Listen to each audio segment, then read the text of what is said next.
Welcome back to my mini blog. তো আজকে তোমাদের সাথে শেয়ার করবো আমি আমার ডেলি রুটিনে কী কী করি। তো সকাল সকাল ঘুম থেকে উঠে এখানে ব্রাশ করছিলাম, ফ্রেশ হয়ে খেয়ে দিয়ে এখন যাচ্ছিলাম আমি আমার ডান্স ক্লাসে।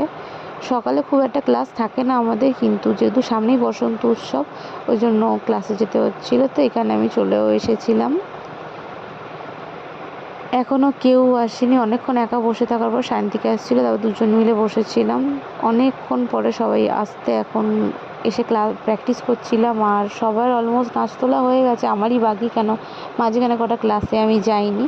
তো এখানে ওই জন্য প্র্যাকটিস করছিলাম। আর এখানে একটু ভূমিকাকে বলছিলাম দেখিয়ে দিতে আমাকে, তো আমাকে দেখিয়ে দিয়েছিলো, মাঝখানে ও নিজেই ভুলে গেছিলো। তারপরে অনেকক্ষণ দিয়ে সবাই মিলে প্র্যাকটিস করার পরে আমার হালত প্রচণ্ড খারাপ হয়ে গেছিলো, প্রচণ্ড গরম ছিল, আজকে ঘাম দিচ্ছিলো। তারপরে আমি ক্লাস থেকে কাজে চলে এসেছিলাম। তো এখানে আমি কাজ করছিলাম। তো চলো কাজ করে দেখা হচ্ছে। তো কাজের শেষে এখন আমরা জিমে যাচ্ছিলাম। তো আমি এখানে দাঁড়িয়েছিলাম, মাসি লেট করছিল, মাসি রোজই লেট করে, আজও লেট করেছে। তারপরে আমরা চলে এসেছিলাম দুজন জিমেতে। তারপরে আমাদের জিমে ওয়ার্কআউট ডান। তো এখন আমরা যাবো বাড়িতে। তো আজকের জন্য এতটাই, টাটা।